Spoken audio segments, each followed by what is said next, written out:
Want to showcase your site's latest conversations without touching a single line of code?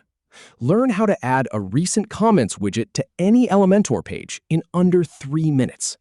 First, we'll open your project in Elementor.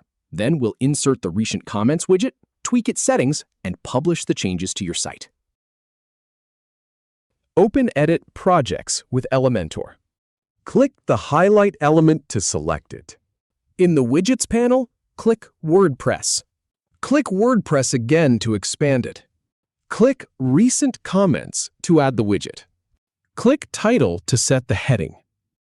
Click Number of Comments to show.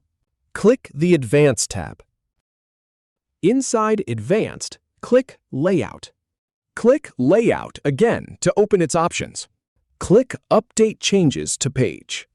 Click Apply to publish the changes. If you have any feedback or if any info is inaccurate, please leave a comment below. We'll do our best to answer or redo the video if needed. Thanks for watching.